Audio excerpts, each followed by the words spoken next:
Bismillahirrahmanirrahim. Assalamualaikum warahmatullahi wabarakatuh.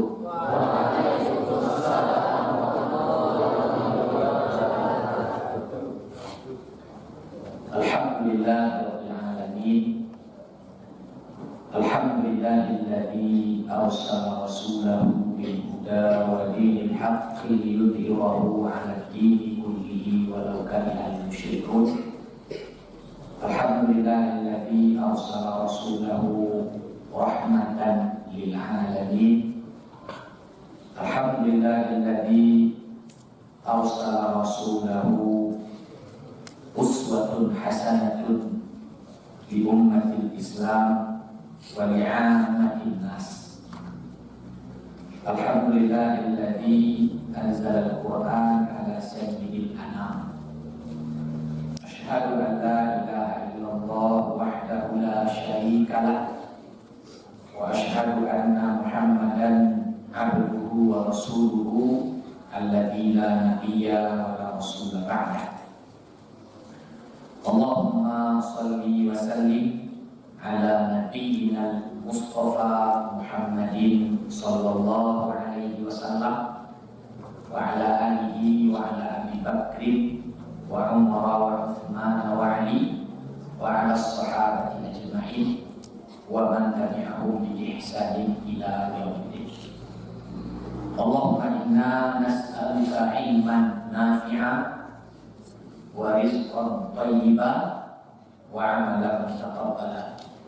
Rabbana ij'alna muqimis shalah wa min dzurriyyatina rabbana wa taqabbal du'aana.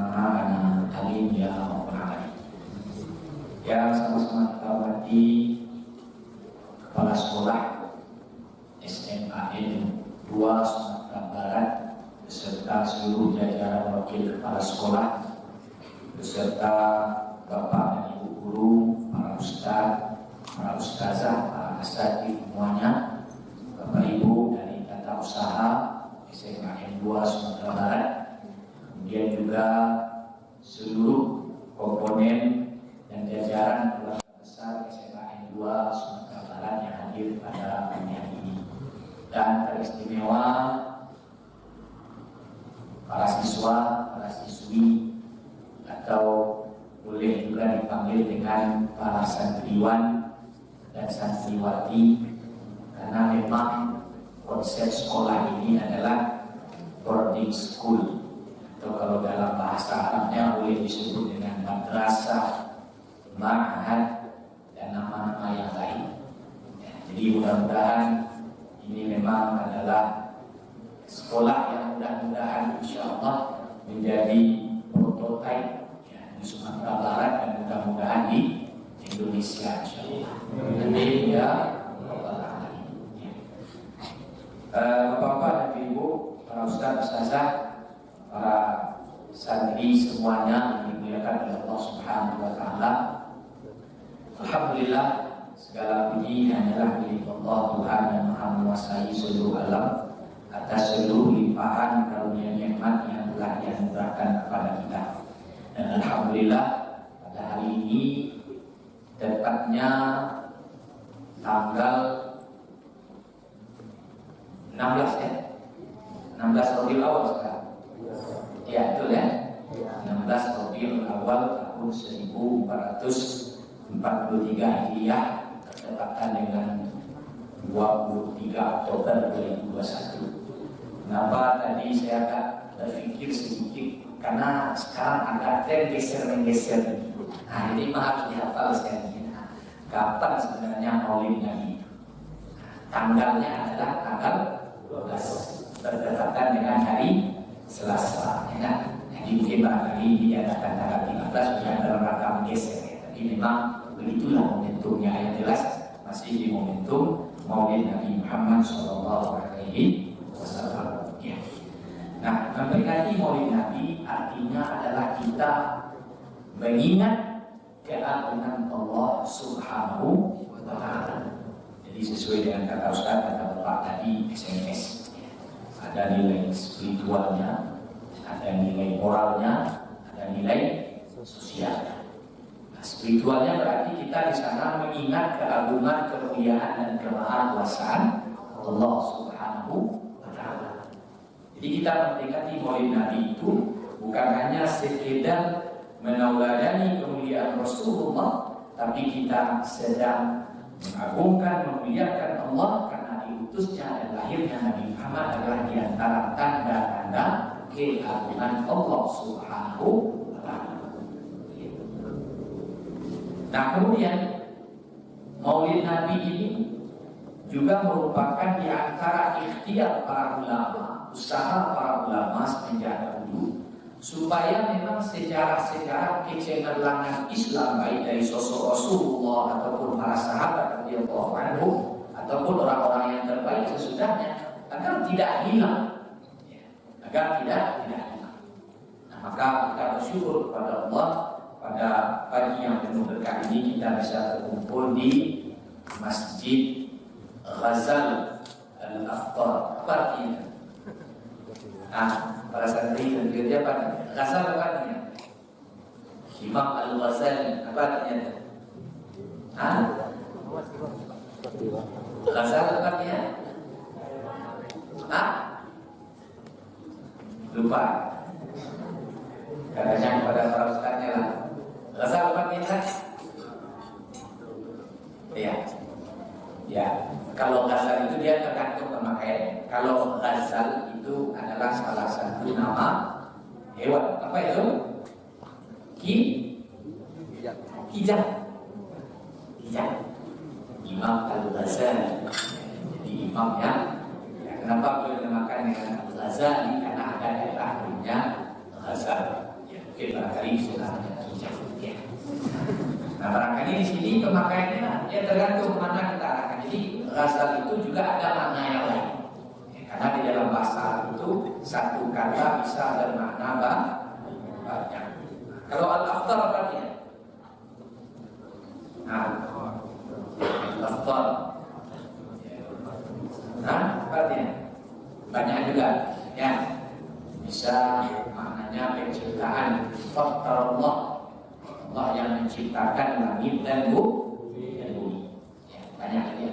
Intinya memang ini masjid yang mulia. Namanya Ghazal Al-Aftar. Ya. Kemudian salat dan salam semoga Allah limpah dan curahkan kepada baginda Nabi Muhammad sallallahu alaihi wasallam. Itu juga kepada keluarga beliau radhiyallahu anhu, istri beliau radhiyallahu anhu, dan juga kepada sahabat-sahabat terbaik Abu Bakar, Umar, Utsman, Ali. Nah, di sini saya lihat banyak pokoknya Abu Bakar, Umar, Utsman, Ali.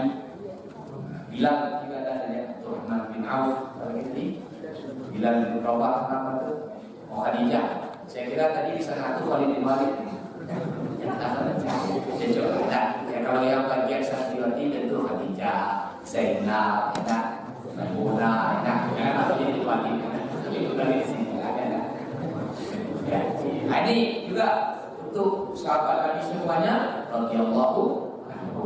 Ya, semoga Allah meridai mereka. Dan juga kepada ulama-ulama salafus saleh, orang yang mengikuti mereka, dan juga kepada orang-orang yang beriman, semoga Allah limpahkan kepada mereka semuanya salawat dan salam. Para ustaz, bapak, ibu, para santri semuanya yang dimuliakan oleh Allah Subhanahu wa Ta'ala.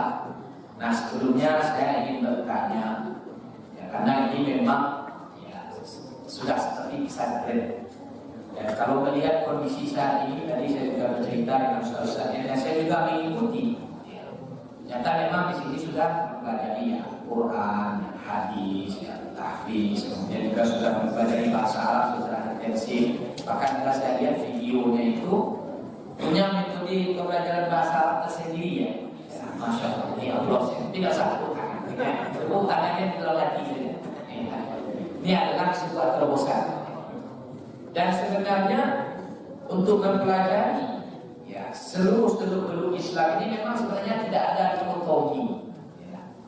Jadi orang yang sekolah di pesantren mereka juga harus mengerti ilmu keduniaan. Orang yang belajar di sekolah-sekolah yang non pesantren pun, non pondok, non ma'had, non madrasah pun mereka harus mempelajari hal-hal yang berkaitan dengan agama Islam. Jadi kedua-duanya saling melengkapi. Ya, kalau ada misalnya pesantren modern, berarti ini namanya ya sekolah umum, ya modern juga, sekolah umum pondok gitu. Ya, jadi ya saling melengkapi. Dan barangkali ini Pak Ustazah ini barangkali bisa menjadi langkah ke depan juga. Di Arab itu, atau yang bisa kita kenal dengan Timur Tengah, sebenarnya di kampus-kampus Arab itu yang ada bukan hanya kajian-kajian keislaman saja, misalnya syariah, usuluddin, sejarah Islam, masalah bukan. Di Arab itu juga ada jurusan-jurusan kedokteran berbasis modern dan dengan bahasa pengantar Arab dan Inggris. Karena saya latar belakang saya alhamdulillah pernah studi di Al-Azhar Syarif Kairo Mesir. Nah di Al-Azhar itu ada jurusan ya namanya optik, jurusan kedokteran. Cuma saya memang kita yang dari Indonesia belum banyak di sana. Orang-orang awal dari Dinakli yang pernah melanjutkan studi S2 kedokteran di Mesir itu di Al-Azhar itu setahu saya baru satu orang perempuan, ya, ustazah, ya. Baru satu orang itu saja. Nah kemudian beberapa tahun belakangan ada beberapa ma'had pondok santren yang sudah mulai mengirim ya, santri mereka untuk melanjutkan studinya di kedokteran Al-Azhar. Jadi barangkali menurut saya bisa jadi alumni ya, dari SMA 2 Negeri Sumbar ini nanti insya Allah bisa jadi berpeluang untuk melanjutkan studi Azharkah misalnya di jurusan kedokteran. Beda Rabbal Alamin. Tapi di sana tetap wajib hafal Quran. Nah, ini walaupun jurusannya kedokteran, ya mata kuliah hafalan Al-Qurannya tetap ada. Walaupun sesuai dengan kondisinya. Kalau orang Mesir, orang Arab itu memang wajib ya, 30 juz'an, wajib hafiz 30 juzuk. Ya, kalau orang asing itu ada toleransi, misalnya 10, 15 ya. Dia apalagi kalau di sini sudah punya modal, insya Allah berpeluang untuk sanain, insya Allah. Ya, nah, jadi saya melihat itu karena memang suasananya mendukung. Nah kemudian sebagai informasi juga, nah, ini perbandingan kita dengan negara tetangga. Malaysia ternyata mereka mempunyai tren mengirimkan mahasiswa-mahasiswanya tingkat tamatan SMA atau setingkatan SLTA untuk mendalami ilmu kedokteran, bukan hanya di Eropa, bukan di Amerika, tapi besar-besaran mereka kirim ke mana? Ke Mesir. Ke Mesir. Nah ini barangkali dinas pendidikan kita di Indonesia ini barangkali bisa juga membuat terobosan. Dan jangan dikira Mesir itu jurusan kedokterannya kaleng-kaleng. Nah kaleng-kaleng. Ahli jantung itu di kerajaan Inggris di beberapa negara Eropa itu rata-rata alumni kedokteran Mesir. Ya, alumni kedokteran Mesir. Dan di antara negara yang berani melakukan, ini bagi kaum muslimah, kaum ibu, yang berani melakukan operasi sesar sampai 5 itu baru di Mesir. Ya, baru di Mesir. Kalau Indonesia berapa kali dulu? Kalau saya kan bapak sudah punya istri, paling banyak di sini 3 anak. 3 itu udah sisa anak itu. Ya, udah sisa ibu-ibu itu, ya 3. Tapi kalau di Mesir bisa sampai di 5. Jadi nggak usah banyak cerita-cerita, lihat saja buktinya, lihat saja faktanya bahwa ilmu kedokteran di Mesir yang tentu di sana Arab Islam, ya. Ternyata tidak kalah hebatnya dengan ilmu kedokteran di Barat. Kita harus pede, nah, kita harus percaya diri, harus tegak kepala kita. Ya. Dan itulah yang dicontohkan oleh Nabi Muhammad SAW. Ya. Nah, kenapa Ustaz kesana perginya ini? Nah, karena kan kita ya tentu memotivasi mengambil pelajaran-pelajaran dari peringatan Maulid Nabi Muhammad Sallallahu Alaihi Wasallam. Kalau misalnya momentum Nabi sebelum Nabi lahir hancurnya tentara Abraha, itu kan sudah sering kita dengar di SD pun kita sudah sering mendengar. Matinya api sesembahan Raja Persia dan orang Persia, kita sudah sering kita dengar. Keluarnya cahaya dari tubuh ibu Nabi Aminah ketika Nabi lahir, itu kan juga sudah sering kita dengar. Dan banyak lagi keagungan-keagungan yang Allah perlihatkan. Ya. Nah, kemudian pada momentum ini, karena tadi saya awali bahwa memperingati Maulid Nabi artinya kita juga mengagungkan Allah Subhanahu Wa Taala di momentum lahirnya Nabi Muhammad Sallallahu Alaihi Wasallam. Sekarang saya ingin bertanya, ada tak di antara para santri yang tahu atau barangkali kita sudah sering di khatam baca Al-Quran enak, di Ramadan enak, dari mulai dari Al-Fatihah sampai anak mungkin belum mulai. Nah, coba saya tanya, ada tak yang pernah menghitung berapa kali kalimat Allah disebutkan di dalam Al-Quran? Nah, ini PR ya, ini dikasih bonus ya, bagi yang kita punya. Ustaz, letihlah kita ibadah. Nah, setiap baca Bismillahirrahmanirrahim harus ada satu Bismillah. Alhamdulillah. Itu. Berapa semuanya ada tuh? Banyak banyaknya berapa? 10, 20, 100, 200, 1000. Ada yang tahu? Nah, ini sudah ada informasi ya. Hafal ya. Tapi nanti hitung sendiri ya. Buktikan ya. Kata-kata Allah di dalam Al-Quranul Karim itu diulang sebanyak 980 kali. Ada setidaknya.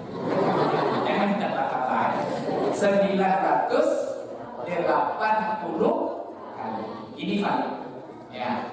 Ustaz tak duga-duga. Oh, Ustaz TK buat ada. Ustaz dan TK buat. Ya. Ini Ustaz kutip dari buku ini. Ya. Ad-Dalil Al-Mufarras di Al-Fazil Quran. Jadi buku ini semua kata di dalam Al-Quran itu diulang semuanya. Ya. Ustaz di bahasa Arab takut gak siapa? Oh, apa takut pula bahasa Arab? Itu kan bahasa kita saja. Tidak. Jadi ini namanya daftar lafaz-lafaz Al-Quran yang 30 juz. Nah, kenapa ini perlu kita ketahui? Kita bukan melihat angkanya, tapi Allah memperlihatkan bahwa memang Al-Quran ini datangnya dari Allah Subhanahu wa Ta'ala. Dan memang nama Allah yang paling agung yang kita sebut dengan lafzul jalalah, kalimat yang mulia atau kalimat yang paling mulia itu adalah Allah. Makanya sebutannya yang paling banyak dalam Al-Quran itu. Ada juga sebutan yang lain, ilahi, ilahun, ada ilahuna, ya Tuhan juga. Ada juga sebutannya Rabb, Tuhan kami, Rabbi, Rabbuka, Rabbukum, Rabbana, Tuhan kami, ya itu mulia juga, itu juga. Tapi nama Allah yang paling agung adalah Allah. Diulang sebanyak 980 kali. Ustaz, masih bisa kami lanjutkan penelitian? Silahkan. Coba ukurkan pula berapa pula kalimat ilah yang berarti Tuhan diulang di dalam Al-Quran, atau kata-kata Rabb ya diulang di dalam Al-Quran. Ya, ini membuktikan bahwa Al-Quran itu valid, benar, ya, autentik dari Allah Subhanahu wa Ta'ala. Ini ada kaitannya dengan Maulid Nabi. Karena kalau kebenaran Al-Quran tidak terbantahkan, maka kebenaran yang dibawa oleh Nabi Muhammad, termasuk kebenaran kelahiran Nabi Muhammad SAW pun tidak bisa terbantah. Ya, tidak bisa terbantah. Ya. Nah, kemudian saya lanjutkan. Tadi kita menyebut ya, berapa kali nama Allah di dalam Al-Quran? Berapa kali? 980 kali. Itu tersebar mulai dari surat Al-Fatihah, Al-Baqarah, kali di Quran, dari Sada, seterusnya sampai surat An-Nas. Ya. Nah sekarang saya tanya yang kedua. Nah karena kita peringatkan Maulid Nabi, kelahiran Nabi, ya, berapa kali pula? Ini tidak banyak. Sebutan nama Nabi dengan kata Muhammad disebutkan di dalam Al-Quran. Nah, kita tahu. Jadi tidak rumit mencarinya. Tak banyak. Nah, dia tahu. Ini yang dekat dengan Nabi-nya Abu Bakar As-Siddiq. Abu Bakar As-Siddiq. Ya. Berapa kali nama Nabi dengan sebutan Muhammad disebut di dalam Al-Quran? Saya tahu. Biasanya kalau belajar kaji mujawad, kaji irama kan biasanya sering ayatnya wa ma Muhammadun illa rasulun qad khalat min qablihi rusul. Satu kan? Berapa kali? Dari Abu Bakar kan? Kalau enggak kita tanyalah yang lebih dekat lagi dengan Nabi Khadijah binti Khuwailid. Bukan. Coba kelompok Khadijah berapa kali? Nama Nabi dengan sebutan Muhammad disebutkan dalam Al-Quran. Satu kali, dua kali, tiga kali, empat kali, lima kali. Ini yang valid, ini yang sudah jelas tidak ada keraguan la raiba fi. Berapa kali? Khadijah? Ini Khadijahnya kapan? Seperti ada lagi nama istri Nabi Alaihi Aisyah ada? Ada. Aisyah. Ini agak mana Umar tadi saya lihat. Berapa kali? Empat. Wah, masya Allah. Tapi pertanyaannya belum selesai. Di surat apa? Betul, 4 kali betul, ya. Ini yang Bakar sama Khadijah kalah sama Umar. Ya. 4 kali coba. Di surat apa saja? Sebutkanlah ada satu. Surat Muhammad ada satu. Ya ada surat namanya surat Muhammad, jelas nama Nabi kan, Muhammad satu. Satu lagi. Kalau apa Muhammadun illa Rasul itu sudah banyak.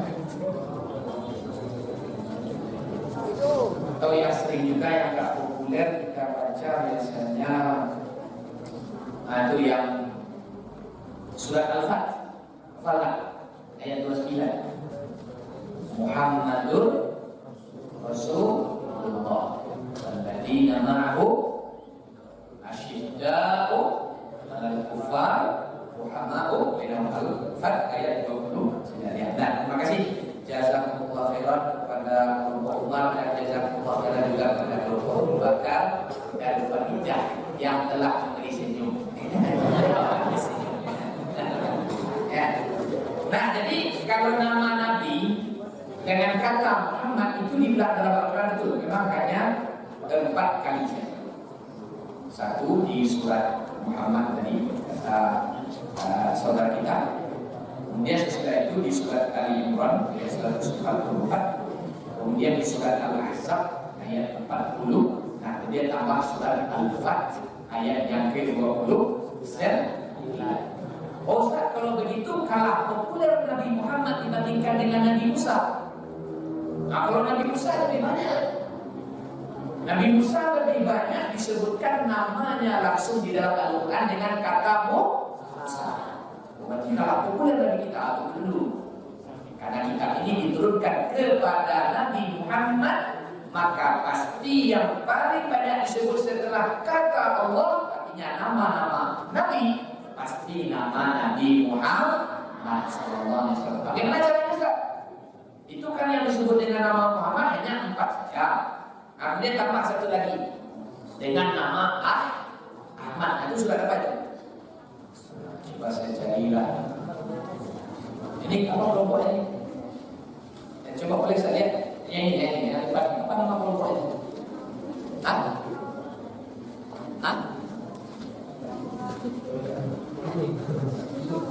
Ramlah binti Abi Sufyan. Nah, ini Ramlah ini di antara yang masuk Islam di masa setelah penaklukan Makkah gitu ya. Ramlah binti Abi Sufyan ya. radhiyallahu anhu. Nah, silakan dari kelompok Rasulullah, surat apa itu? Yang nama Nabi disebut dengan Ahmad. Nah, ini kelompok yang pernah bertemu dengan Nabi ya, Rasulullah ya. Nah, tahu? Nah, belum ya? Oh ya, Umar lagi, wah luar biasa. Rasulullah sama Umar ini. Ya, silakan Pak, surat apa? Ayat.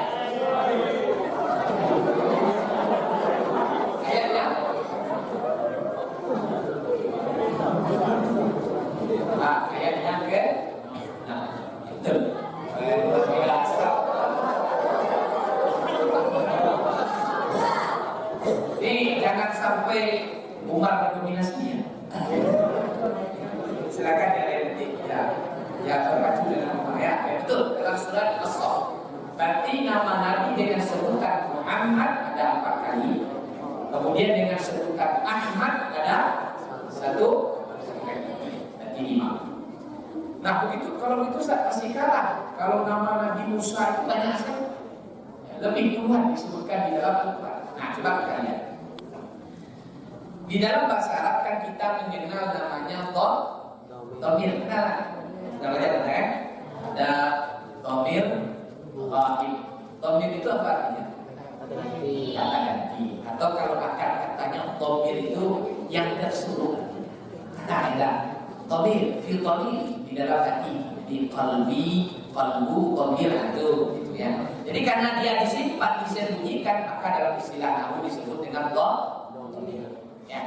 Pertama dhamir ghaib, enak. Ghaib apa artinya? Yang nyata nampak, tapi kata ganti orang ketiga, enak ghaib. Itu yang untuk lagi. Kemudian ada lagi namanya dhamir ghaibah. Yang itu nak kata ganti orang ketiga juga, tapi untuk perempuan atau menunjukkan taklif, ya taklif yang perempuan. Nah kemudian yang kedua ada namanya dhamir mukhatab. Yang kedua dhamir mukhatab artinya kata ganti orang kedua, engkau, kamu. Enak. Atau mukhatabah. Enak, itu kata ganti orang kedua yang perempuan atau menunjukkan perempuan. Nah, coba kita lihat. Di dalam Al-Quran banyak sekali kita dengar kata atau surat yang di awal atau di dalam ayat itu ada kata-kata qul, betul tak? Nah, berapa kali kata-kata qul diulang di dalam Quran? Saya tahu. Nah, ada tahu tak? Boleh saya kasih tahu saja ya, biar Umar tidak mendominasi lagi. Ya, sebelum Umar tepuk tangan. Nah, kata-kata qul ya itu diulang di dalam Al-Quran. Nah, ini catat ya, dia tidak tahu saya nanti mungkin bagi panitia nanti dimasukkan dalam ini. Kata-kata qul itu disebutkan di dalam Al-Quran sebanyak 296 kali. Berapa? Berapa? 296 ya, betul. Ya, 296 kali.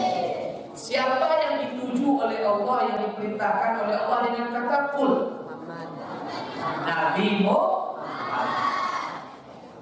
Nah, kalau dihitung kata ganti di dalam Al-Quran, maka jelas sekali bahwa nama Nabi yang secara langsung disebut oleh Allah adalah Nabi Muhammad Sallallahu Alaihi Wasallam. Belum lagi dengan kata ganti yang lain. Wa innaka la'ala khuluqin azim. Ini barangkali inspirasi dari Ustaz kita dari Bapak tadi ada pesan moral.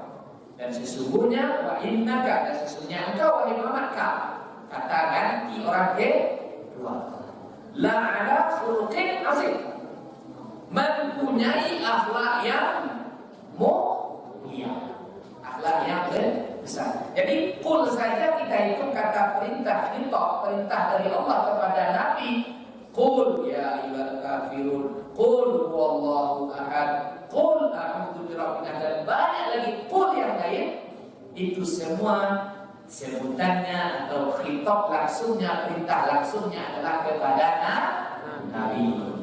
Maka kita memastikan bahwa di dalam Al-Quran yang paling banyak disebut pertama kali adalah nama Allah. Yang kedua adalah nama Nabi Muhammad Sallallahu Alaihi Wasallam. Kalau dihitung lagi, silakan nanti para santriwati silakan lanjutkan lagi. Coba periksa lagi, coba kata ganti untuk Nabi dengan dhamir ka, innaka. Coba cek.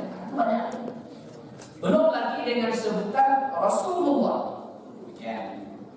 Laqad kana lakum fi Rasulillahi uswatun hasanah. Yang dibaca oleh qari'ah kita tadi itu sudah apa itu? Al-Ahzab ayat 21. Ini luar biasa Ali. Tadi tagak bendera Ali sekarang. Al-Ahzab ayat 21 ya. Nah, sudah berbangga sudah bangkit. Al-Ahzab ayat 21. Itu Nabi juga itu. Ya, laqad kana fi Rasulillah. Rasulillah itu siapa itu? Nabi Muhammad sallallahu alaihi wasallam. Ya, jadi silakan cari ini. Itu membuktikan bahwa memang kemuliaan Nabi Muhammad sallallahu alaihi wasallam terbukti dan tercatat di dalam Al-Qur'an. Ya. Nah, kemudian ya, kalau kita bandingkan dengan sebutan-sebutan nama Nabi dan Rasul yang lain, ya, seperti saya sampaikan di awal tadi, memang nama Nabi Muhammad Sallallahu Alaihi Wasallam yang paling banyak disebutkan oleh Allah Subhanahu wa Ta'ala. Walaupun kalau kisah yang paling banyak itu kisah Nabi Musa alaihissalam. Ya, kalau kisah yang paling banyak itu kisah Nabi Musa alaihissalam. Kenapa? Itu diantara cara Allah untuk menyadarkan orang-orang yang mengklaim sebagai pengikut Nabi Musa alaihissalam supaya tunduk dan ikut kepada Nabi Muhammad sallallahu alaihi wasallam.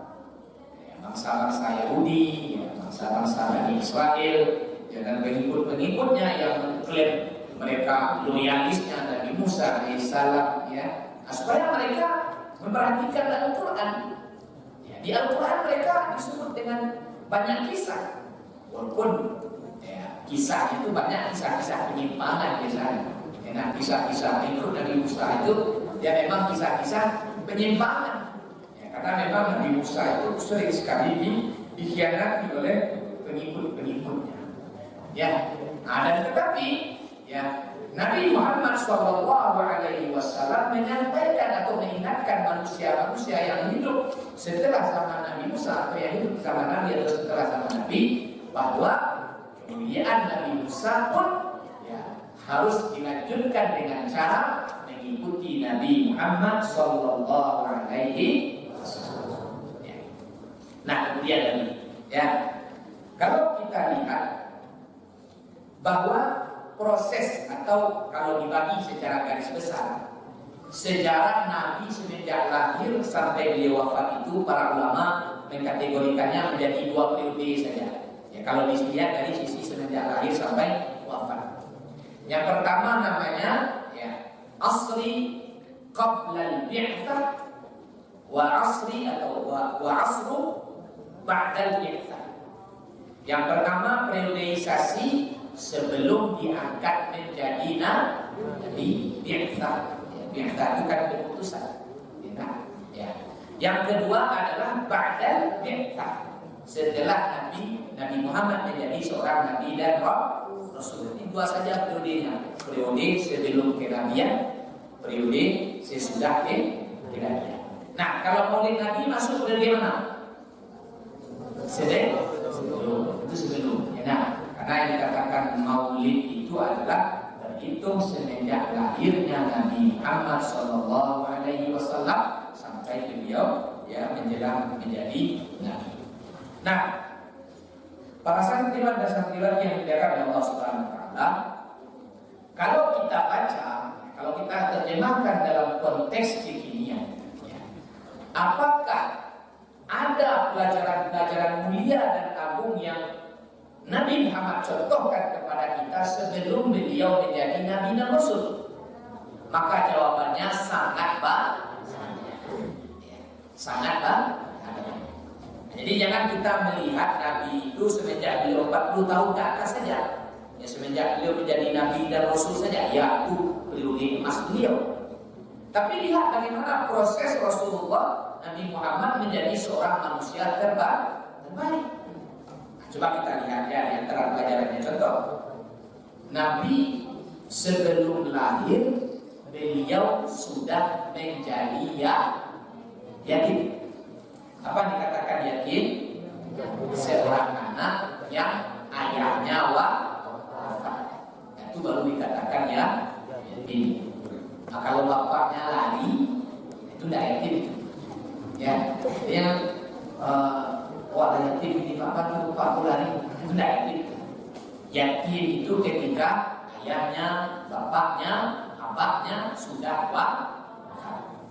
Nah, Nabi SAW sebelum beliau lahir saja beliau sudah menjadi yatim. Nah, maka pelajaran bisa kita ambil adalah bahwa jangan kita cepat-cepat mengambil kesimpulan atau berputus asa dengan kondisi sulit yang kita hadapi, kemudian setelah itu kita berputus asa dan lupa dengan rahmat Allah. Jadi mungkin barangkali kepada yang antara santriwan-santriwati yang barangkali orang tuanya sudah wafat misalnya, ya semoga Allah merahmati orang tuanya rahimahullah. Jangan bersedih hati. Karena barangkali itu di antara cara Allah memuliakan kita dengan cara mewafatkan orang tua kita. Tapi kalau saya lihat yang di sini sepertinya sudah tidak masuk kategori yatim lagi. Rata-rata sudah balik semua ini kan. Suaranya tadi saya dengar laki-laki sudah menggelegar-gelegar. Nah, ini sudah dewasa, ini bukan yatim. Yatim itu hanya sampai masa sebelum balik. Ya, kalau sudah dewasa, ya sudah 15 tahun, 16 tahun tidak yatim kan. Nah, cuma barangkali berhak kan dibantu oleh manusia tetap. Tapi tidak masuk kategori yatim. Karena yatim itu hanya sampai balik. Kalau sudah balik itu sudah tidak yatim lagi. Nah, ini pelajaran kemanusiaan pertama yang saya katakan. Jadi ada kalanya orang yang dipuji oleh Allah Subhanahu wa taala dengan berbagai macam kesulitan, tapi ternyata di balik itu Allah berikan kemuliaan yang luar biasa. Nah, sama juga dengan masa kita sekarang ini. Kan sekarang kita masih berada dalam masa pandemi COVID-19. Nah, jangan kita berputus asa. Sebelumnya saya yakin barangkali pada puncak-puncak COVID kemarin berarti sekolahnya dari semua ya. Ya, nah sudah berapa lama kita di sini? Ada 3 bulan. Ya, alhamdulillah kita bersyukur kepada Allah. Karena kita yakin bahwa insya Allah di balik berbagai macam ujian-ujian dan kesulitan itu pasti Allah berikan kemudahan. Ya. Ya, kalau masih dalam masa pandemi ya kita berikhtiar sesuai dengan kondisi saat sekarang ini. Ya kita harus tetap menjalankan prokes terus. Ya, ikhtiar dengan menjaga prokes ya. Nah, dan juga menjalankan protokol Allah Subhanahu wa taala dan Rasulnya ya. Ya, bukan protokol kesehatan saja yang kita jaga, tapi juga protokol Allah dan Rasulnya ya. Ini kita jaga betul. Vaksin sudah vaksin yang ini. Sudah berapa dosis? Sudah 2. Sudah bisa umroh ini. Ini sudah ada dosis ini. Ya kalau Sinovac vaksinnya tinggal booster aja nanti bisa umroh ya. Bagus ini. Umroh akbar SMA 2 sudah bisa. Amin. Ya Rabbal Alamin. Mana tahu nanti pas doorpresnya ada hadiah Kada tahu ada hadiah umroh dengan cara ongkosnya menabung sendiri. Enggak bisa ya. Nah, jadi ini pelajaran kemanusiaan pertama yang diberikan oleh Allah Subhanahu wa taala melalui kelahiran Rasul sallallahu alaihi wasallam. Jadi ya, adanya orang yang terlahir dalam keadaan yatim ya atau dalam keadaan ya dalam kondisi ekonomi yang memprihatinkan itu bukan aib. Itu bukan kekurangan. Itu bukan sesuatu yang menjadi penghalang kita untuk menjadi orang-orang yang terbaik. Ya. Karena Nabi itu macam-macam. Ada Nabi itu memang yang lahir dalam keadaan, ya, artinya memang hidup dalam lingkungan keluarga yang kaya raya. Ada juga ya, Nabi Sulaiman alaihissalam. Ya. Ayahnya raja Nabi Daud alaihissalam, seorang pemimpin besar pada masa itu. Nabi Sulaiman alaihissalam pun kemudian menjadi raja dan menjadi orang kaya. Lengkap pokoknya sejarah umat orang-orang yang bertauhid ini lengkap.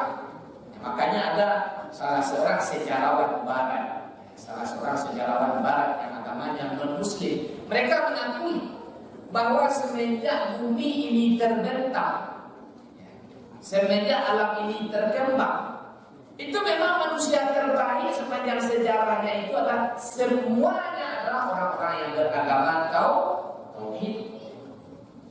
Ya, itu bukti bahwa Allah yang menguasai alam ini. Nah, coba ya, Nabi Adam manusia pertama, ya itu manusia terbaik. Ya, manusia pertama sekaligus juga Nabi dan Rasul pertama. Coba lihat, sesudah itu ada Nabi Adam, Nabi Nuh, ya. Manusia terbaik itu pada zaman itu. Ya, termasuk sampailah kepada zaman Nabi Muhammad sallallahu alaihi wasallam. Nah, Nabi Muhammad memang lahir atau berada dalam kondisi keluarga yang berbeda dengan Nabi yang lain. Nabi Muhammad yang berada atau kondisi ketika beliau lahir, beliau sudah menjadi yatim. Nah, kemudian pelajaran kemanusiaan yang kedua yang bisa kita ambil, setelah Nabi baru berumurnya kurang lebih beberapa tahun, 4 tahun atau 5 tahun, ibu beliau pun, ibu kandung beliau Aminah pun wafat, meninggal. Beliau menjadi yatim, ibunya wafat. Nah, tapi ternyata dalam kondisi yang sangat memprihatinkan itu pun ternyata Allah punya rahasia yang luar biasa. Mudah-mudahan saja setelah masa COVID-19 ini, masa Corona ini, ada kebaikan-kebaikan yang luar biasa yang Allah akan berikan kepada umat Islam, insyaallah, dan juga seluruh umat manusia. Kita harus positif, kita harus berpikir positif. Ya, jangan kita di belakang Corona ya bilang kiamat itu mana ya, jangan gitu ya. Jadi masyarakat kiamat ialah musayi selainnya, hukum salat musayi masalah laftar tidak nampak apa itu pula enak. Kiamat itu memang pasti. Cuma kapan datangnya tak tahu kita. Apakah sepekan lagi, sebulan lagi, setahun lagi, 10.000 tahun lagi, 100.000 tahun lagi, tak tahu kita.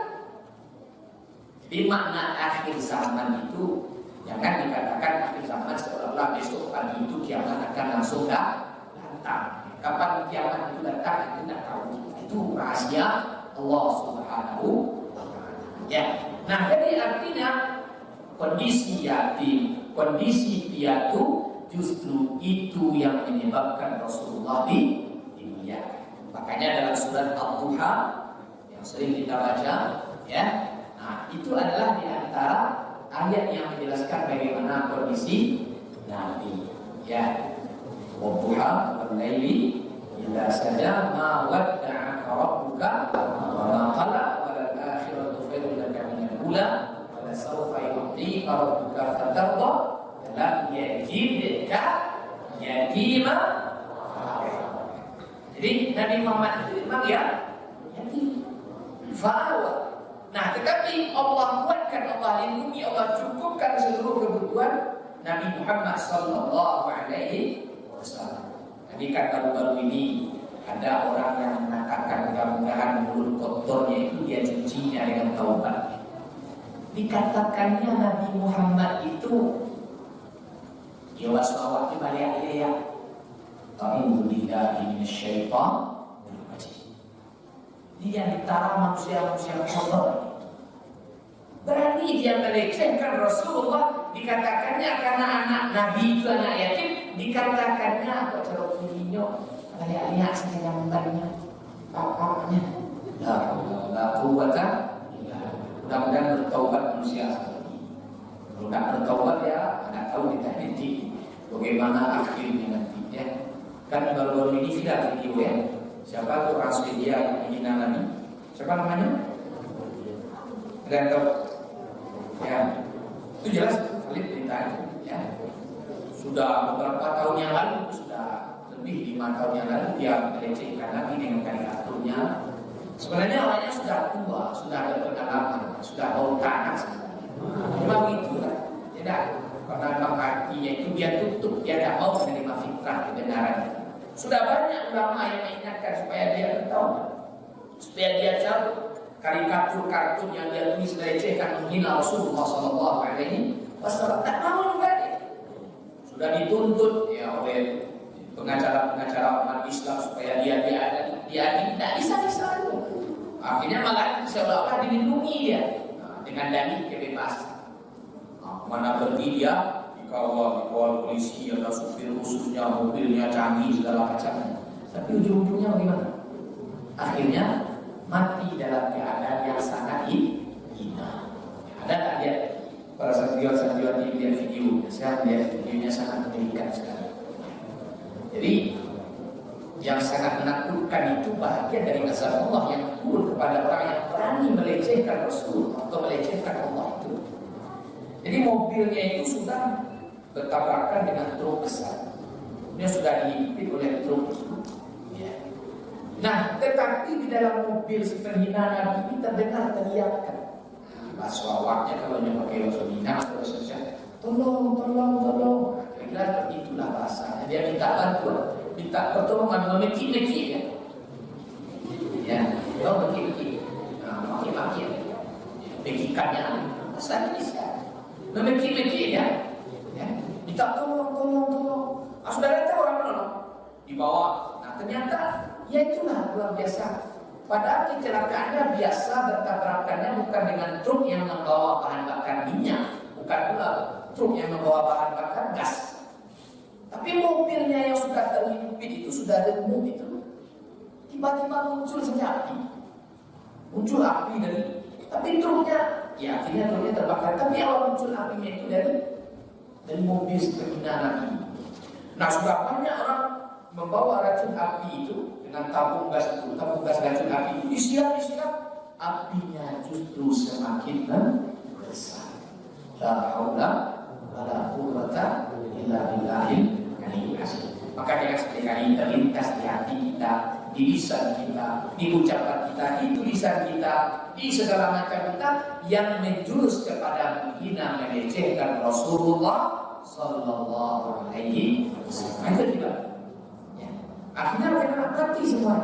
Pengawalnya 2 mati, yang menghina Nabi itu mati, kemudian supirnya itu pun mati. Inna lillahi wa inna ilaihi raji'un. Boleh kita baca inna lillahi wa inna ilaihi raji'un? Boleh. Kalau itu yang tidak boleh itu disambung Allahumma ighfir lahu. Ya, karena dia mati dalam keadaan kafir. Biarkan saja. Kita baca inna lillahi wa inna ilaihi raji'un. Nah, jadi artinya apa kita kaitkan dengan kondisi Nabi di masa kecil tadi? Bahwa keyatiman Nabi dalam kondisi yang sangat memprihatinkan, tapi ternyata Allah muliakan. Ya, fa'awa wa wajadaka dhalla fahada. Dan dahulu artinya sebelum Nabi menjadi seorang Nabi dan Rasul, tentu Nabi belum menerima wahyu. Ya, jadi jangan salah paham pula. Oh Nabi itu sesat, dia bukan sesat Nabi. Ya, Nabi itu dahulu belum dapat wahyu, kemudian Allah turunkan wahyu. Ya, itulah yang beliau sampaikan. Ya, wa wajadaka 'aila fa'aghna. Nabi itu miskin, kondisinya mematikan. Fa'aghna, maka Allah cukupkan kebutuhannya. Jadi para santriwan dan santriwati semua, Nabi itu tidak miskin. Ya, Nabi itu kan kaya. Ini perlu kita luruskan juga persepsi kita ya. Ya, Nabi itu tidak miskin. Nabi itu kan kaya. Apa buktinya? Ketika Nabi SAW sebelum menjadi Nabi dan Rasul, ketika masih berumur 25 tahun, beliau menikah dengan Khadijah. Berapa maharnya? Walaupun di masa itu tentu belum menikah dengan cara syariat Islam ya, itu dengan budaya Arab masa itu. Berapa mahar Nabi? Ada yang tahu? Seperangkat alat sholat. Ada mahar Nabi? Tidak mungkin lah seperangkat alat sholat. Mahar Nabi itu 100 ekor unta. Bahkan ada sumber sejarah menyatakan lebih dari itu. Ya. Jadi Nabi itu fa'aghna, Allah kaya. Ya. Jadi Nabi tidak kaleng-kaleng. Ya. Nabi itu luar biasa, manusia terbaik. Ya. Sebelum menjadi Nabi pun sudah manusia terbaik. Ya. Nah, jadi ya bukan seperangkat alat sholat saja. Ya. Mahar Nabi itu jadi 100 ekor unta semuanya ya, bukan PHP ya, bukan unta PHP berdiri halapan palsu, bukan gambar unta kasihnya ya, tapi memang betul-betul unta itu, unta mahal belas semua itu ya. Jadi unta itu lebih mahal dari sapi itu ya. Kalau unta yang nanti kita belajar dalam sejarah Nabi itu, unta itu banyak macam. Nabi biasanya selalu pakai unta namanya unta mahmal. Mahmal itu artinya unta kuat yang mampu membawa beban. Nah, itu unta apa namanya, unta super eksklusif. Ya. Nah, jadi punuknya itu 2 gitu. Coba lihat nanti cari di YouTube unta punuk 2, nampak? Ya, unta punuk 2 atau unta mahmal. Nah, itu unta yang paling mahal. Tersebut juga unta merah. Ya. Nah, itu yang dijadikan mahar oleh Nabi di masa beliau menikah dengan Khadijah radhiyallahu anha sebelum Nabi menjadi seorang Nabi dan Rasul. Jadi Nabi Muhammad itu kaya. Ya. Oh, setelah menjadi Nabi, miskinkah Nabi? Tidak juga. Tetap kaya Nabi. Cuma kenapa Nabi itu ada dalam hadis? Ya, ketika ditanya ke Aisyah radhiyallahu anha, wahai Aisyah, apakah ada roti yang akan kita makan hari ini? Belum ada, wahai Rasulullah. Ya, kalau itu saya puasa saja. Nah, apakah itu menunjukkan Rasulullah miskin? Tidak, bukan miskin itu. Habis harta Nabi itu dibagikan kepada para sahabat radhiyallahu anhu, sehingga diri beliau sendiri pun yang begitu beliau berikan tauladan kepada kita. Walaupun janganlah kita sampai seperti itu lah ya. Kita tidak tentu ya. Itu tingkatan Nabi dan Rasul. Jangan pula nanti di Ustaz inspirasi dalam mobil Nabi ini. Jadi ini kita berikan semuanya, kita punya orang lain kan gitu. Tidak gitu lah ya. Jadi diberikan semuanya, kasih baju semuanya, kasih nyampi orang lain. Gitu. Tanya orang tuanya, ini gimana ini? Kok hilang? Ini kan gitu ya. Itu untuk tingkatan seorang Nabi dan Rasul. Nah, jadi artinya kondisi-kondisi sulit ternyata Allah memuliakan Nabi Muhammad sallallahu alaihi wasallam. Nah, kemudian kalau kita lihat pula sisi kelahiran Nabi karena momentumnya Maulid Nabi Muhammad sallallahu alaihi wasallam. Ya. Rasulullah itu memang menjadi anak bayi yang primadona di masa itu. Menjadi bayi primadona. Ya, jadi semua mata tertuju kepada kemuliaan Rasulullah yang walaupun masih bayi. Akan cerita-cerita yang populer yang sering kita dengar itu, yang ketika ya ada seorang perempuan Halimah Sa'diyah radhiyallahu anha yang ingin mencari anak susu supaya dia dapat upah untuk mencari makan untuk anak-anaknya. Maka tidak ada orang yang mau mengupahkan menyusukan anaknya dengan Halimah Sa'diyah. Kemudian ternyata ya kakek Nabi menawarkan supaya Halimah Sa'diyah menyusukan Nabi sallallahu alaihi wasallam. Nah, apa yang terjadi setelah Rasulullah menyusu kepada Halimah Sa'diyah radhiyallahu anha, kambing-kambingnya, hewan ternak yang dimilikinya, ya tiba-tiba air susunya melimpah. Nah, jadi artinya apa? Ya, Nabi pun semenjak bayi, semenjak kecil sudah menjadi primadona. Ya, ini perlu kita paham. Ya. Jadi, ya inilah tujuannya kita memperingati momentum-momentum penting, Maulid Nabi, Isra Mi'raj, Nuzul Quran, segala macamnya. Ya, itu tujuannya supaya kita baca-baca terus. Ya. Nah, termasuk Ustaz, tapi dahulu sekolahnya di mana? Di SMP, SMA. Nah tentu di masa itu belum ada. Tapi di mana Nabi belajar? Di masa kecil beliau, dia yang menjadi gurunya banyak. Kakek beliau Abdul Muttalib adalah guru Nabi. Kemudian paman beliau Abu Thalib itu adalah di antara guru Nabi yang membimbing Nabi, yang mengajarkan Nabi berbagai macam hal yang berkaitan dengan sosial, politik, segala macam. Nah makanya Nabi ketika berumur belum genap 18 tahun, ini bagi seusia santriwan-santriwati semuanya, Nabi sudah menjadi seorang, katakanlah kalau bahasa kita sekarang, duta perdamaian Mekah, duta perdamaian Arab lah, katakan seperti itu. Kenapa saya dikatakan Nabi masih muda, beliau 17-18 tahun sudah dikatakan duta perdamaian? Coba kita lihat. Nah jadi kan Ka'bah itu, Ka'batullah al-Musyarrafah yang ada di Makkah sana, Ka'bah hanya ada satu. Di mana Ka'bah itu? Di Makkah. Ada tempat lainnya, Ka'bah hanya ada satu di Makkah. Nah Ka'bah itu pernah diterjang banjir. Nah, jadi jangan disangka Ka'bah itu, Ka'bah itu artinya adalah bangunan berbentuk persegi. Makanya kita dalam istilah matematik berbahasa Arab misalnya meter bujur sandal itu apa bahasa Arabnya? Metrun muka'ab, meter persegi. Jadi muka'ab itu kan akar katanya Ka'bah juga ya. Jadi persegi, bangunan berbentuk persegi. Tapi itu adalah tempat beribadah manusia pertama di muka bumi. Nah, Ka'bah itu dahulu pernah hancur, diterjang banjir, sehingga dinding-dindingnya itu banyak yang runtuh. Nah, sehingga orang-orang Makkah, orang-orang Arab di waktu itu karena tempat suci mereka ini rusak, mereka berinisiatif untuk memperbaiki Ka'bah. Beriulah mereka, mengumpulkan donasi lah mereka. Mereka carikan harta-harta halal, bukan dari harta maling, merampok, bukan dari harta-harta menipu, bukan dari harta riba. Dia carikannya harta-harta halal. Jadi mereka tahunya. Dia kumpulkanlah untuk membeli, katakanlah semennya, batunya waktu itu, sehingga bangunan Ka'bah itu kembali berbentuk persegi.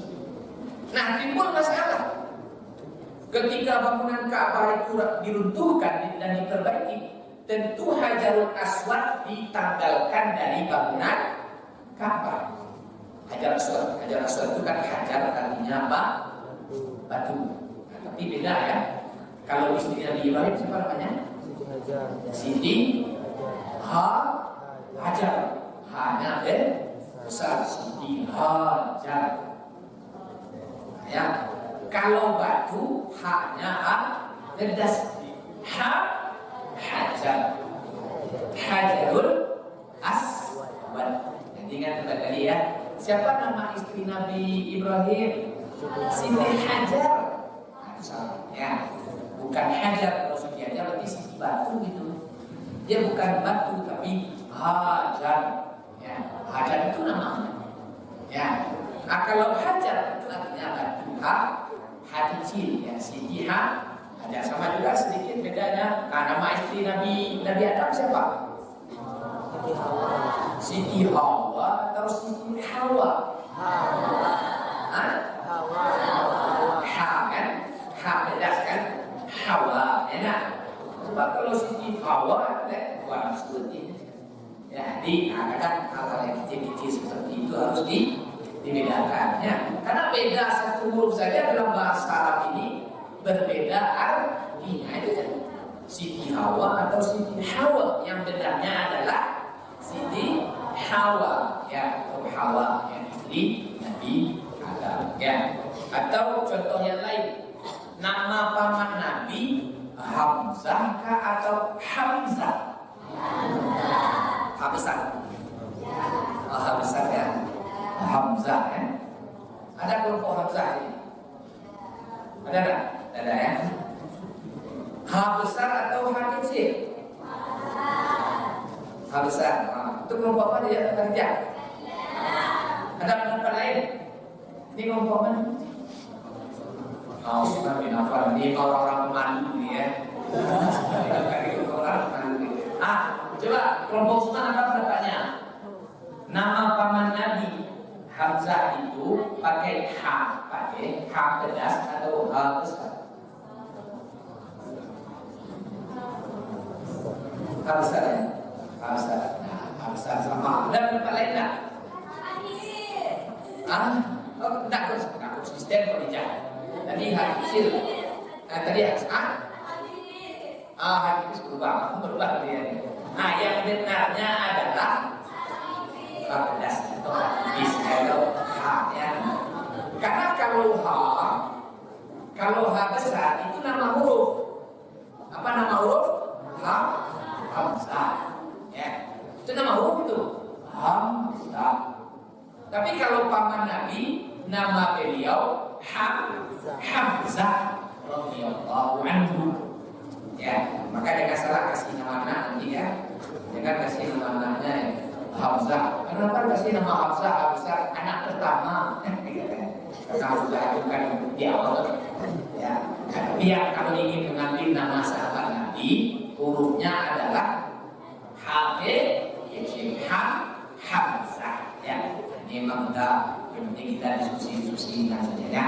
Jadi itu saja. Jadi artinya ya hal-hal yang seperti itu pun yang membawa kemuliaan Nabi Muhammad Sallallahu Alaihi Wasallam. Tadi kita cerita tadi kenapa Nabi dikatakan buta namanya. Ya. Jadi ketika Ka'bah itu sudah selesai, Hajar Aswad tadi akan diletakkan ke salah satu sisi Ka'bah, salah satu sudut Ka'bah. Kan kita sebut namanya rukun. Rukun itu namanya sudut atau sisi. Rukun Hajar Aswad, rukun Iraqi, Ka'bah ya. Sudut yang menghadap ke Irak, rukun Syami, sudut yang menghadap ke Syam, rukun Yamani, sudut Ka'bah yang menghadap ke Yaman. 4 sudutnya kan? Ya. Nah, jadi ketika akan meletakkan Hajarul Aswad ini timbul pertengkaran. Ada 4 kabilah besar di Makkah itu yang mengklaim saya yang paling berhak meletakkan Hajar Aswad. Karena Hajar Aswad ini sesuatu yang mulia juga di kalangan orang. Maka kabilah yang lain enggak, saya kabilah lain enggak, sampai 4 kabilah itu menyatakan mereka semuanya berhak. Bagaimana caranya? Itu semuanya berebut-rebut nanti meletakkan. Di sana Nabi menjadi duta perdamaian. Beliau bentangkanlah, katakanlah sorban beliau gitu. Beliau bentangkan sorban beliau yang 4 sisi. Kemudian Hajar Aswad itu sebesar apa ukurannya? Ada tahu? Hajar Aswad itu ukurannya hanya kurang lebih 1 kepalan tangan orang dewasa. Katakanlah mungkin agak lebih besar sedikit dari kepala tangan saya ini. Kira-kira seperti itu hanya besar Hajar Aswad. Tidak besar. Ya. Nah, batu yang kecil itu karena datangnya dari surga, ya, maka ya Nabi mengambil inisiatif supaya tidak terjadi pertengkaran, permusuhan, peperangan. Ya, maka Nabi ambil Hajar Aswad tadi, kemudian 4 sisi sorban Nabi tadi, masing-masing kabilah berhak untuk memindahkan dan mengembalikan Hajarul Aswad ke sudut Ka'bah. Dan anggaplah misalnya ikat persegi juga, katakanlah begitu. Katakanlah di sini misalnya sudut Hajar Aswad. Nah, jadi 4 kabilah tadi semuanya mengangkat, kemudian semuanya ikut mengembalikan posisi Hajarul Aswad itu ke sudut Ka'bah. Itulah yang sekarang ya dibingkai dengan bingkai perak warna putih itu ya. Nah, tapi sekarang Hajar Aswad itu tidak utuh lagi.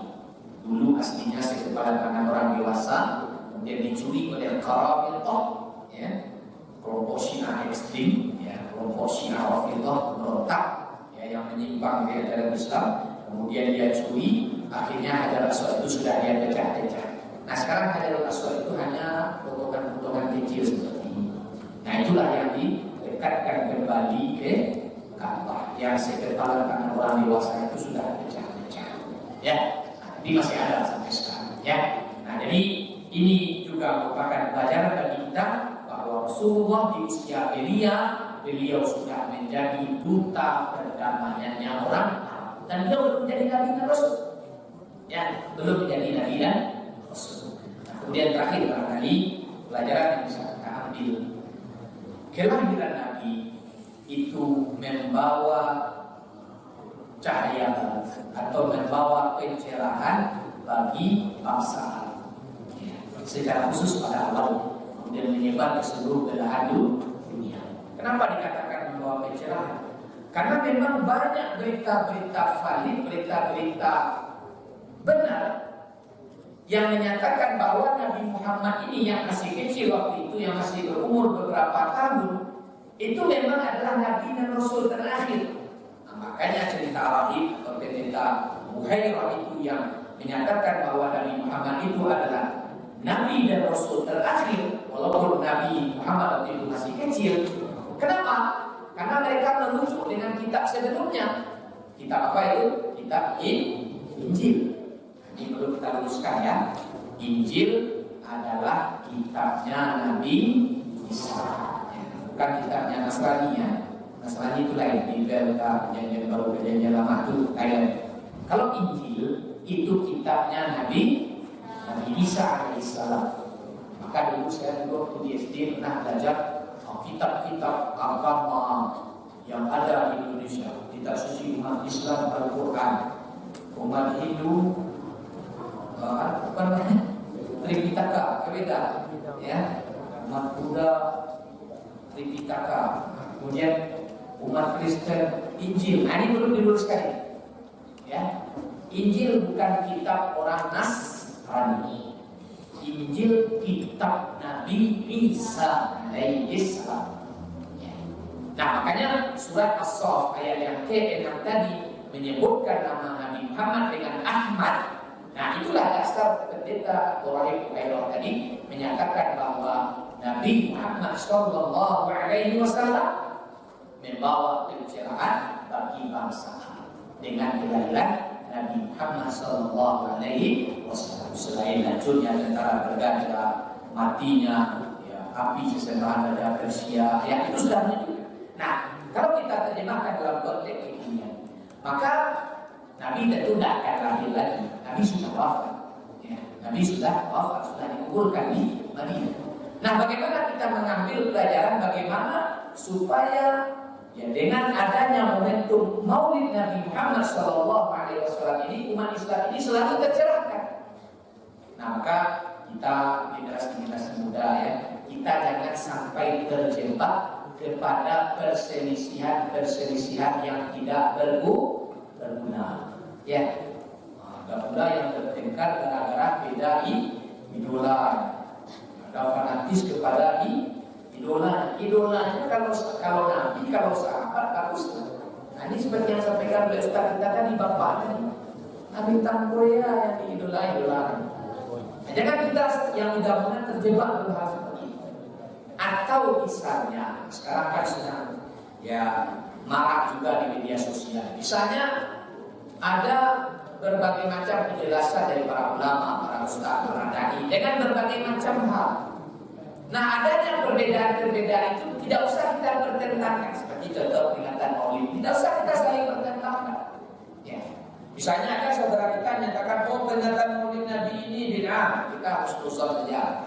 Barangkali yang dimaksud bid'ah ini adalah misalnya orang Maulid Nabi itu dia mabuk-mabuk, dia minum khamar, pakai narkoba, dia joget-joget, dia bercampur saja laki-laki perempuan, muka-muka. Barangkali yang dimaksud bid'ahnya, nah ini. Nah, ini mah bid'ah ini.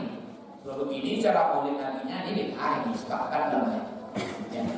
Nah, begitu juga sebaliknya kalau ada yang mengatakan bid'ah, kalau ada saudara kita yang memperingati Maulid Nabi, nggak usah pula tunjuk kita arahkan kepada saudara kita itu. Nah, ini bid'ah ya.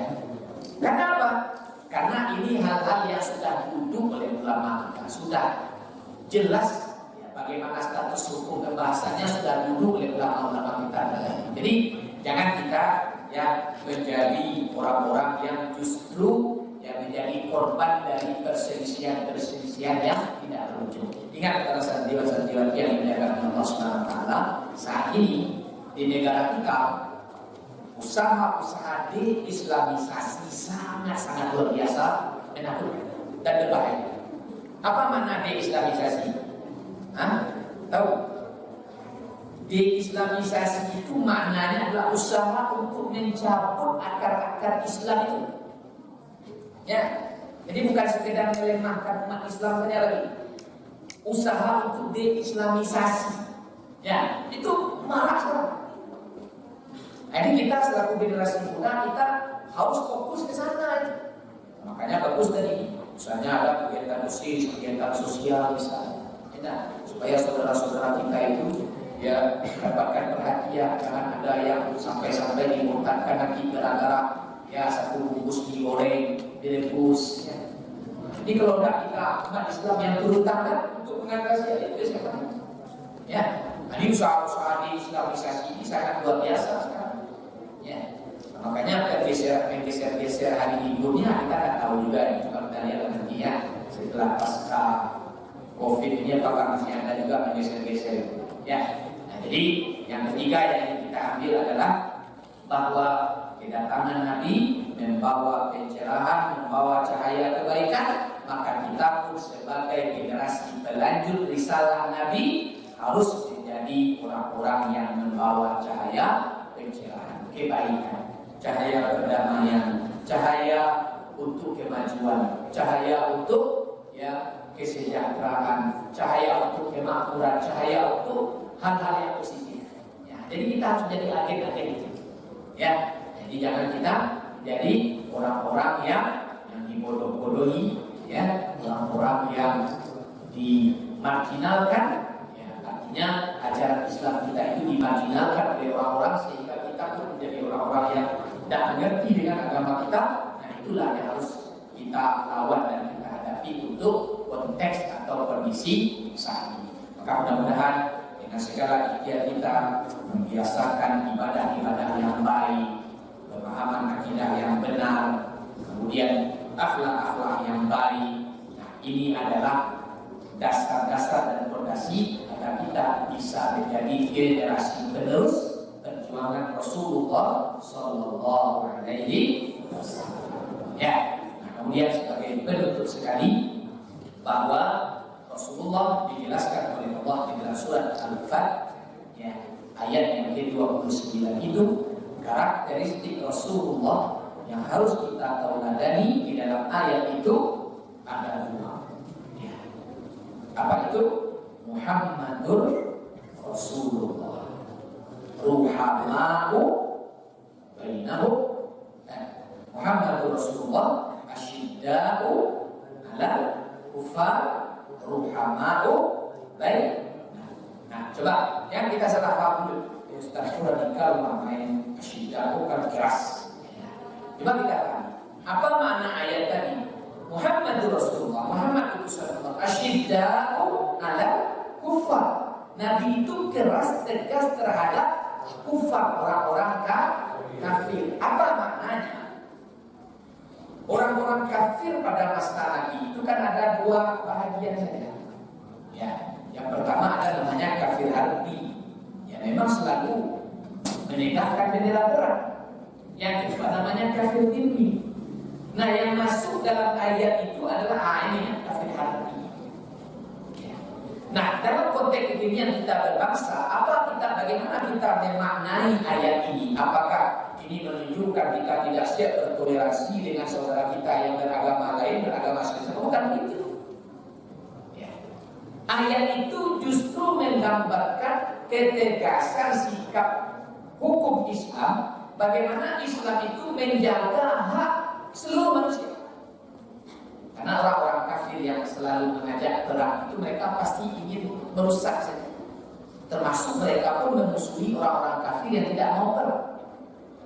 Nah, jadi tegas terhadap orang kafir itu maknanya adalah bahwa kita menjaga agama kita dengan benar, bukan membunuh, bukan memerangi, bukan itu. Ya, tapi kita menjaga agama kita dengan benar.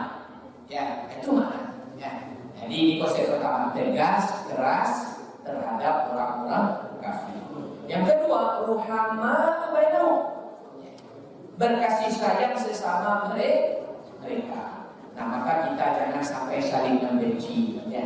Ada perbedaan-perbedaan di kalangan kita sesama umat Islam ya. Ada perbedaan kelompok segala macam. Jangan sampai membuat kita saling membenci, jangan. Ini bahaya. Ya, ini bahaya. Ya makanya santriwan-santriwati yang muda-muda sekarang ini jangan sampai mewariskan hal-hal seperti itu. Anggaplah misalnya ada gesekan-gesekan. Nah harusnya kita menjadi penyejuk. Ya, ada berbagai macam dalam kelompok ya di dalam tubuh umat Islam. Ya itu khazanah kekayaan umat Islam itu. Selama tidak menyimpang, ya selama tidak keluar dari ajaran-ajaran pokok Islam. Ya, kalau sudah menyimpang itu lain lagi.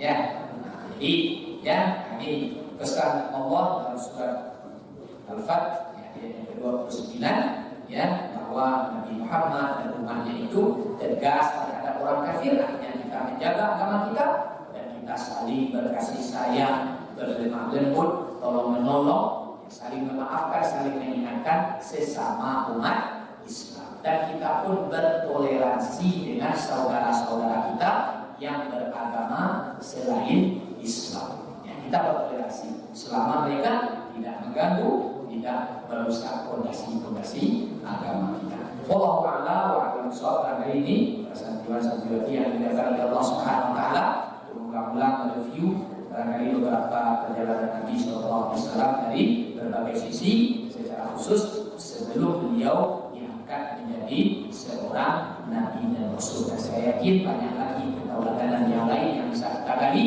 maka galilah terus ya.